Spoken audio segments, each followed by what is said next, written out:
Es un gran placer presentarles nuestro primer ponente hoy, Carlos Berbil Ceballos. Carlos fue secretario del equipo fundador de MIAS Latina en 2011, en MIAS España en aquel momento, y ha completado recientemente su tesis doctoral en la Universidad de Granada, dedicada a la edición de una nueva obra del místico y filósofo murciano Ibn Sabaín, nacido unos 50 años tras Ibn Arabi. Gracias a este trabajo, ha recibido el premio para investigadores noveles 2020 de la Sociedad Española de Estudios Árabes. Y hay que felicitar a Carlos por esto. Previamente ha realizado estancias de investigación en Al-Hikma Institute, Qom, Irán, la Universidad El Azhar, El Cairo, y la Universidad de Bonn, Alemania. Bueno, el título de su presentación hoy es Ibn Sabaín de Ricote y su Darj al-Fadail wa Daraj al-Wasail. Entonces, sin más, voy a dar la palabra a Carlos. Muy bien.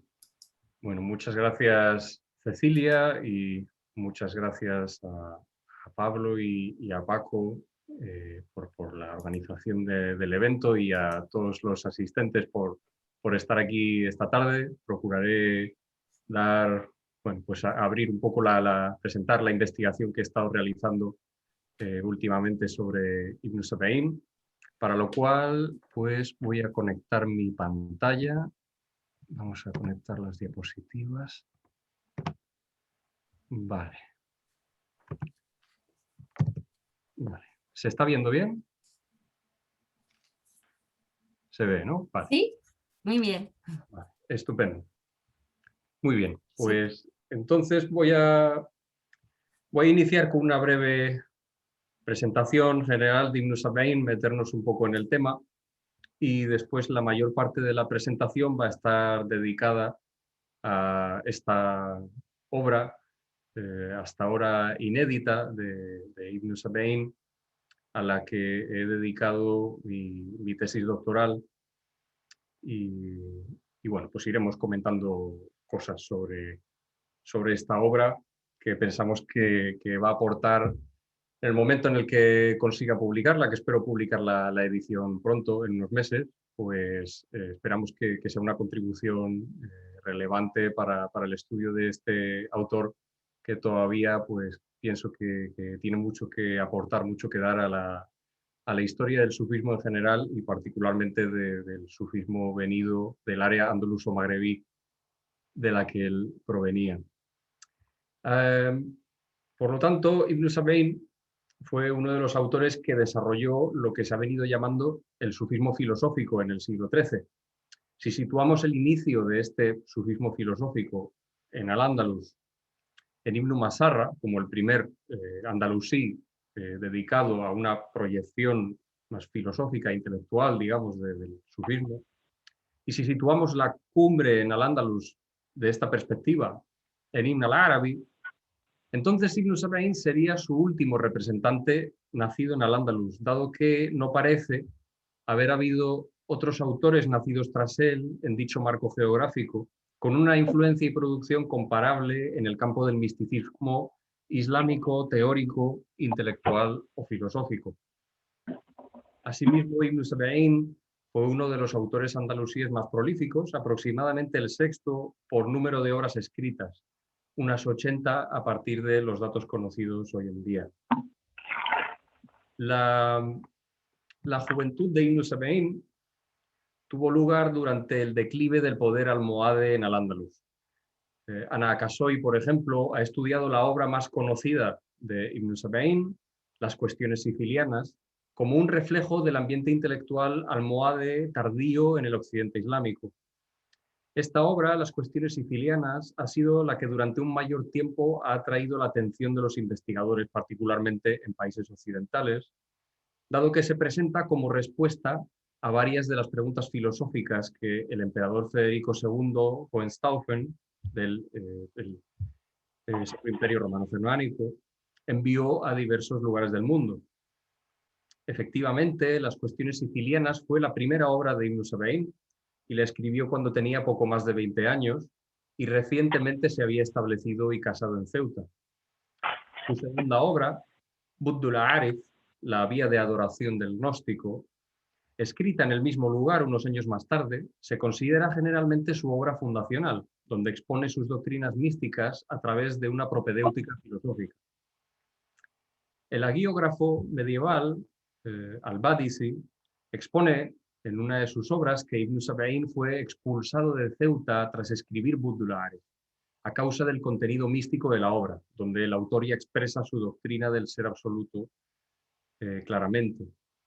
Es probable que su expulsión tuviese también un trasfondo político, dado que tan solo unos meses antes de la finalización de esta obra, el gobernador Ibn Jalás, con cuya protección y apoyo Ibn Sabain había contado, se vio forzado al exilio.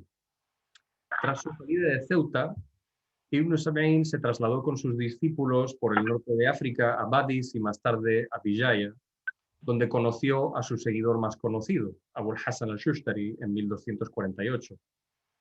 En algún momento no posterior a 1253, Ibn Sabain se trasladó con sus allegados a Egipto, pero aparentemente el conflicto con respecto a sus doctrinas continuó y pronto se dirigió a la Meca.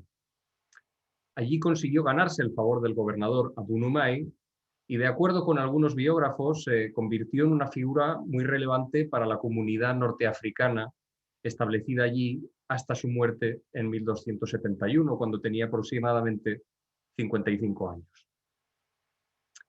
Bien, una manera de hacerse una idea de las referencias intelectuales y espirituales de Ibn Sabain y sus discípulos es examinar la cadena de nombres que menciona Abul Hasan al-Shustari en su Qasida Nuniyya, también conocida por sus palabras iniciales, Ara Taliban Minna. Se trata de una notable combinación de autoridades filosóficas y místicas que comienza por Hermes y continúa con Sócrates, Platón y Aristóteles, para pasar luego por realmente un gran recorrido por grandes místicos y filósofos del Islam, que no quiero citar ahora mismo a todos porque sería largo y yo creo que está en alguna publicación mía recogido, pero en cualquier caso es muy notable y contiene a nombres como a Suhrawardi y a los andalusíes conocidos como Ibn Masarra, Ibn Tufail, Averroes, ¿no? Abu Madian de Cantillana y el propio Ibn al-Arabi, y termina con el propio Ibn Sabain, claro, ya que esta es la cadena de iniciación que dio uno de sus discípulos. Entonces, tras la tesis doctoral que dedicó a este personaje, Mohammed Sergini, en 1984, que tiene un enfoque global sobre el personaje y bebe de múltiples estudios anteriores, tras esta tesis doctoral, todas las contribuciones académicas que se han hecho al estudio de Ibn Sabain han explorado aspectos parciales del autor y su obra. Por ejemplo, Ana Casoy, como hemos comentado, realizó un estudio renovado de las cuestiones sicilianas, y Vincent Cornell ha propuesto interpretar a Ibn Sabain propiamente como un hermético. En cualquier caso, estos mismos investigadores reconocen que el pensamiento del autor merece un estudio más profundo y hay obras suyas que todavía no han sido exploradas ni editadas. Este fue el punto de inicio de mi investigación cuando elegí, bajo la supervisión de Pablo Beneyto y de María Dolores Rodríguez en Granada, cuando decidí iniciarme en la investigación de este personaje, pues vi que había todavía campo, ¿no? Y muchas obras todavía sin explorar y sin editar, y entonces por eso finalmente me decidí por explorar esta obra, que me llamó poderosamente la atención porque se trata de una obra muy tardía del autor, compuesta en el año 666 de la Égira, solamente unos 3 años antes de morir, cuando ya llevaba tiempo establecido en la Meca, con un reconocimiento como maestro allí, lo cual le habría permitido tomar discípulos, como es el caso del primer copista de la obra, que aparece mencionado.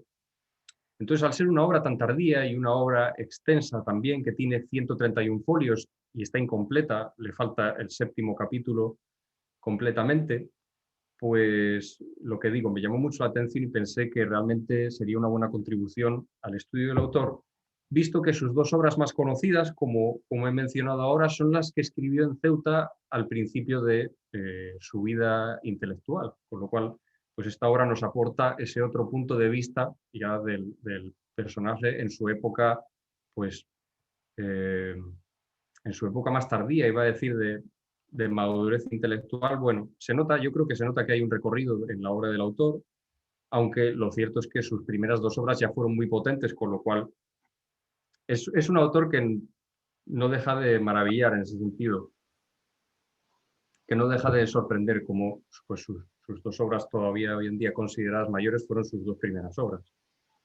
Bueno, pasando a la presentación de esta obra en concreto, bueno, ya he comentado un poco el tema de la extensión y las fechas. Entonces, como digo, mientras que una obra como Budd al-Arif, la que he comentado, que se considera la obra fundacional del autor, mientras que esa obra tiene un enfoque particularmente místico-filosófico, esta Darjul Fadail o Darjul Fadail, que hemos traducido como el ciclo de las virtudes y la escala de las mediaciones, esta obra abarca un mayor número de temas y registros, lo cual creo se podría interpretar como una muestra de la maduración de su pensamiento en esta etapa más tardía. Bien. La obra se estructura como un comentario de la unidad divina y de la profecía de Muhammad, los 2 elementos fundamentales de la profesión de fe islámica, de la Shahada. Y esto a partir de 2 aliyas seleccionadas del Corán, una completa y la otra solo de forma parcial. La unidad y la profecía son tratadas en la obra como la primera palabra y la segunda palabra, respectivamente. En el título se dice que la obra contiene o integra las 2 palabras de las señales divinas, Kalimata ad-Dalail, así como se indica que la temática de la obra es el conocimiento del nombre supremo de Dios. En la introducción ya se deja ver que el monoteísmo primigenio es una de sus referencias fundamentales y efectivamente las menciones de profetas y sabios preislámicos abundan, aspecto ya conocido del pensamiento y doctrinas de Ibn Safeín. En resumen, toda la obra se considera una compilación de señales, contenidos, significados, guías, modelos o demostraciones divinas, según la riqueza de alusiones a las que se presta la palabra Dalail. La obra muestra un marcado interés por cuestiones lingüísticas, tanto gramaticales como lexicográficas, que se entiende al considerar su carácter fundamentalmente hermenéutico. Tal y como se ha mencionado, se trata de un comentario de 2 aleyas. Este enfoque lingüístico se complementa con incursiones de tipo enciclopédico, como la sección sobre confesiones y comunidades religiosas, así como los pasajes que recopilan o comentan extractos del Corán, hadices, proverbios de distintos sabios y profetas, etc. A esto hay que añadir una abundante presencia de alusiones numerológicas o aritmosóficas, cuestión que todavía ha sido escasamente estudiada en este autor. Y me refiero concretamente a los valores tradicionales que han sido asociados, los valores numéricos tradicionales que han sido asociados a las letras del alifato y particularmente en su vertiente oriental, por lo que hemos podido explorar hasta ahora en este autor. Y algunas de esas correspondencias pues saldrán ahora a lo largo de esta presentación. Bien, con respecto al título de la obra y a su desarrollo en la portada, cabe destacar la presencia de varios pares de opuestos que se pueden relacionar de forma lineal, a la vez que de forma plural entre sí, creando un juego de alusiones polivalente que crea un marco de referencia para la interpretación de la obra. La vocalización de las palabras darj y daraj es inestable o probablemente incluso reversible, intercambiable, vista la polivalencia de los términos de este título extendido. Así pues, Fadl, la palabra que reside en el origen de la raíz fadala, de fadail, de esas virtudes, este fadl es un exceso, lo que nos lleva a la cosmovisión de la emanación, la cosmovisión neoplatónica de la emanación. Las virtudes divinas se derraman y al hacerlo se manifiestan. Creo que se puede entender que estas virtudes citadas en el título de la obra se refieren a akhlaq, a virtudes divinas. Entonces, estas virtudes se hacen latentes a través de los nombres de Dios. Es decir, los nombres de Dios son prototipos de virtudes divinas que se realizan a través de las mediaciones, la otra parte de este título. Así, Darjul Fadail, la primera parte de ese binomio del título, representaría el tanzil, la inspiración o revelación descendiente de la divinidad hacia la manifestación. La inspiración de los nombres divinos. En otras palabras, Darjul Fadail representaría la dimensión de la wahidiyya, la unidad diferenciada, la plasmación de un nombre oculto pero latente en la realidad humana. Las virtudes serían esos nombres latentes. Por otro lado, Daraj al-Wasail sería la escala de las mediaciones. Representaría el tahqiq, la verificación en ascenso por grados desde la manifestación hasta la divinidad. Corresponde a la dimensión de la rahmanía o la al estar los nombres manifiestos en las mediaciones. Esta dimensión es un lugar de manifestación a través del cual el ser humano se remonta en su proceso de realización. En esta diapositiva se han situado a la izquierda los términos que señalarían la relación directa con lo trascendente y a la derecha los que señalarían el ámbito de la mediación. Así pues, virtudes y mediaciones, la primera palabra y la segunda, las cuestiones más sobresalientes y los mensajes mejor transmitidos, Dios y el nombre supremo, la petición y la súplica, lo racional o intelectual y lo transmitido, etc. Es importante destacar aquí la concepción subyacente del intelecto humano como raciocinio, a la vez que como conexión directa con Dios en calidad de primer intelecto. En cualquier caso, tal y como se han comentado tal y como se acaba de comentar, los términos se pueden interpretar también de manera inversa. Los términos de la derecha refiriéndose a las virtudes y los de la izquierda a las mediaciones. Bien. Lo que sigue tras la mención del título y la autoría es un discurso introductorio donde el autor cita por primera vez las aleyas de referencia que se han comentado anteriormente, así como añade que también considera sus equivalentes. Asimismo, establece los dos propósitos de la obra. Como primer propósito al virtuoso, que reúne la ley revelada y la realidad esencial, la sharia y la haqiqa, y como segundo propósito a la gente, dado que, y cito el texto, el motivo de su promulgación es despertar a las almas puras. Este doble propósito nos lleva a un escenario en el cual Ibn Sab'in se encontraría en la Meca después de llevar ya más de 10 años establecido allí y gozaría de un prestigio que le habría permitido tomar discípulos, como sería el caso del propio copista de la obra, así como divulgar sus doctrinas de manera general. Tras esto, cabe destacar el poema, único ejemplo conocido por el momento de poesía conservada en una de las obras del autor. Se puede observar cómo el poema presenta los rasgos básicos de la creencia en un solo Dios creador frente a los materialistas que consideran la naturaleza como un ente en sí mismo, así como frente a los panteístas que no distinguen entre creador y creación. Todo ello sin mencionar ningún término específicamente islámico. Además, la rima del poema en Ein, en la letra Ein, tiene el trasfondo alusivo de el Ein al-Wahid, la entidad o el ser, además del trasfondo alusivo numérico por ser Ein equivalente a 70, que corresponde con el propio nombre adoptado por el autor, ya que Ibn Sab'in significa el hijo de 70. Bien. La última parte de esta sección introductoria es la exposición de los términos y sus implicaciones. Tal y como se ha mencionado, la ley ya considerada la primera palabra es y vuestro Dios es un Dios único, no hay divinidad salvo Él, el compasivo, el misericordioso, y representa la unidad divina. Esta ley se divide aquí en 4 términos que conforman un capítulo cada uno. Le sigue a esto una valoración de la ley en su conjunto que clausura la primera parte de la obra. A continuación está el capítulo sobre la segunda palabra. Muhammad es el mensajero de Dios y quienes están con él.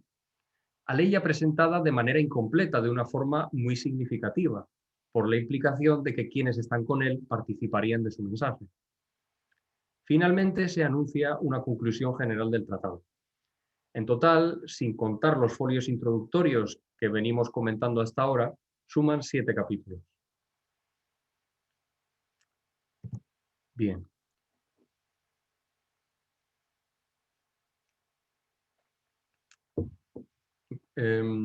Como digo, la obra yo pienso que está llamada a convertirse en una de las obras mayores con el autor, a la altura de las cuestiones sicilianas y de Abdul Arif.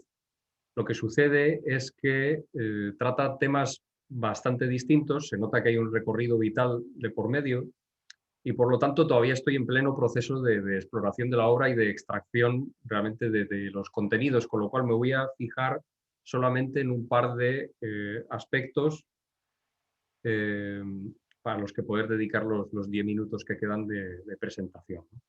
Una de las áreas donde me voy a centrar, en realidad, una de las áreas de la obra es una sección en la que Ibn Sabain recoge una obra muy conocida sobre confesiones y comunidades religiosas de Tajuddin al-Shahrastani, que era una de las 2 obras de referencia sobre este género en época medieval.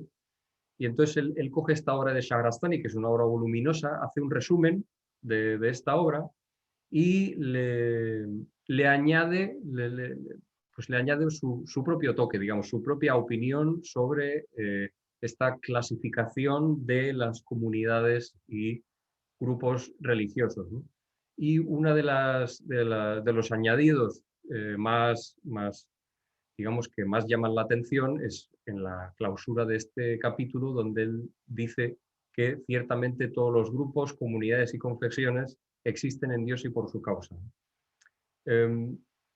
Para mí, vamos, lo que quiero destacar es que el pensamiento de místicos como Ibn Sabain, ¿no? y tantos otros, bueno, a la cabeza Ibn al-Arabi, ¿no? y tantas otras personalidades que se estudian en la Ibn Arabi Society, pues vemos que para ellos el nivel más alto de conocimiento está por encima de la diferenciación religiosa, digamos. Ellos tienen una apertura total al ser, a un ser único, y en esa apertura es donde se mueven y no tienen tapujos en expresarlo, lo cual en un contexto medieval pues me parece una gran muestra de apertura conceptual y espiritual. Bien. Tras esto, pues, como digo, quiero comentar un aspecto en particular de la obra que nos ha llamado mucho la atención, y es que en esta sección, como comentaba, sobre confesiones y comunidades religiosas, hay un apartado dedicado a los filósofos del Islam. Entonces, aquí Ibn Sabain comienza atribuyendo al Islam la sabiduría, hikmah, así como la realización, el tahqiq.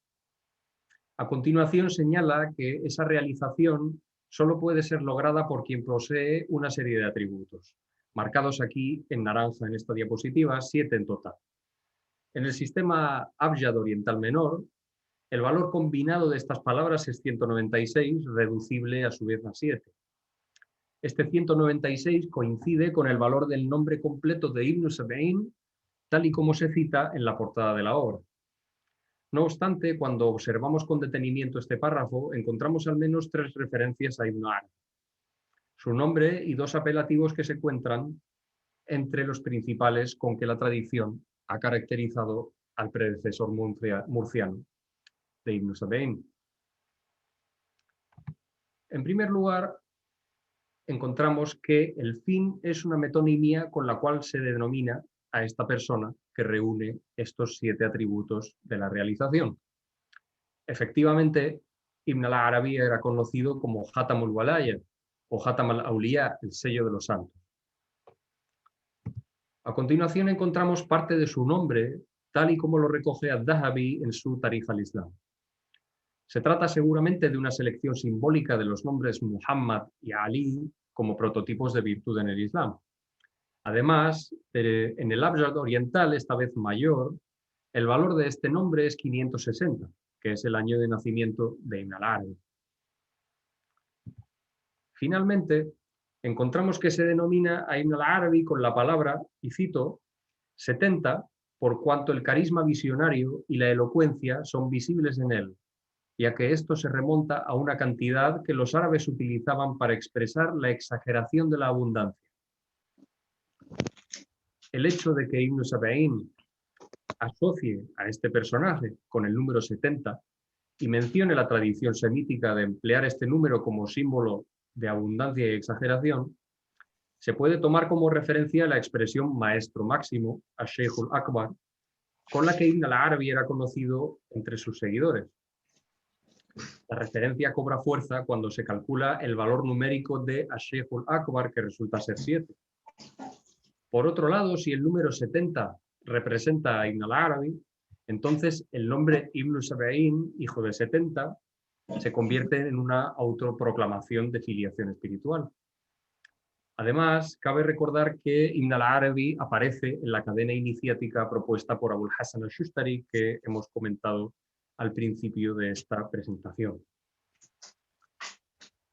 Bien, por dar un par de ideas generales para ir cerrando ya, a través de estos cálculos y de otros numerosos incluidos en la tesis doctoral y en las publicaciones que iré sacando los próximos meses, al menos una de ellas en conjunto con el profesor Pablo Benito, consideramos demostrado el uso consciente y metódico del mencionado sistema Abjad en la obra.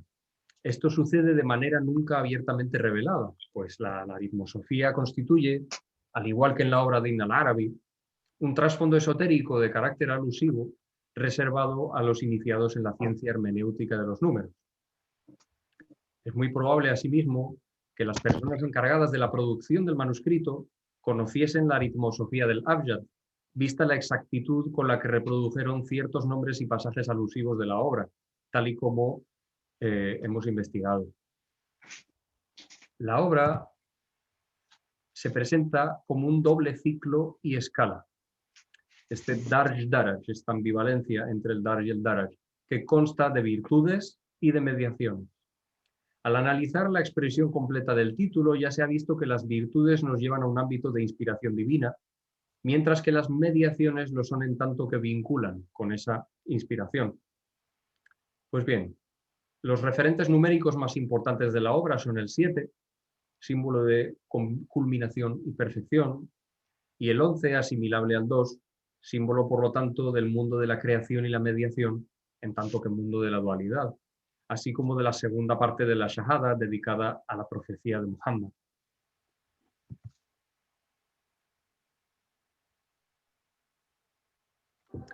Se puede observar, por lo tanto, que Ibn Sab'in presenta la multiplicidad en el marco de la unidad y que el Corán es el fundamento escriturario de su cosmovisión. De esta manera se entiende su manera de presentar la diversidad de las creencias en su sección sobre confesiones y comunidades religiosas. Efectivamente, todas ellas existen en Dios y por su causa, es decir, cada una de ellas tiene o ha tenido una función, presumiblemente en tanto que mediaciones de sus respectivas comunidades con el ser único, mientras que la comunidad muhammadí, al-Millah al-Muhammadiyya, representaría la realización más elevada de esa mediación en la forma del Islam como tradición unificadora del conocimiento del ser. Desde esta perspectiva se puede apreciar a Ibn Sab'in como un autor específicamente comprometido con las fuentes del Islam y coherente con los ambientes intelectuales y religiosos en los que vivió, lo que a nuestro modo de ver relativiza en gran medida las acusaciones heréticas vertidas contra él por diversos biógrafos y pensadores en épocas posteriores.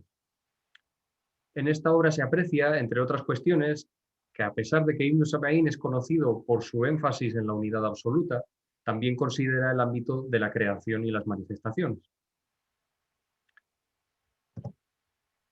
Con respecto a la consideración que Ibn Sab'in muestra de Ibn Arabi, es sabido que la obra de Ibn Sab'in, tanto por su estilo como por sus referentes o su metafísica, se diferencia netamente de la de Ibn al-Arabi.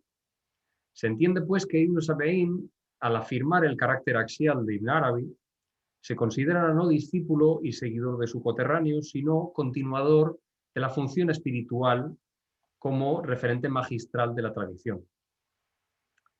Aunque Ibn Sab'in y sus seguidores afirmen la especificidad de su discurso y de esa modalidad de concepción de la gnosis que caracteriza su pensamiento, todos ellos parecen reconocer su vinculación esencial a la intención y la inspiración de Ibn al-Arabi, como se refleja de modo patente, como ya hemos mencionado, en el hecho de que Ash-Shustari lo mencione a Ibn Arabi en la cadena de iniciación de la Tariqa Sab'iniyya. Por lo tanto, es en este sentido diferenciador como conviene entender esta filiación akhbarí de Ibn Sab'in. Parece haber motivos para hablar, como es frecuente, entonces, de una escuela akhbarí del teofanismo y de una escuela sab'ini de la unidad absoluta. No obstante, conviene ver estas escuelas o tendencias no como fundamentalmente diferentes, sino como diferenciaciones en el énfasis o el discurso. De esta manera, Ibn al-Arabi representaría un enfoque centrado en el ámbito de la wahidiyya o unidad diferenciada, mientras que Ibn Sab'in representaría un enfoque centrado en la ahadiyya o unidad indiferenciada. Muchas gracias por vuestra atención y encantado de recibir comentarios, preguntas, lo que podamos, la conversación que podamos generar entre todos. Muchas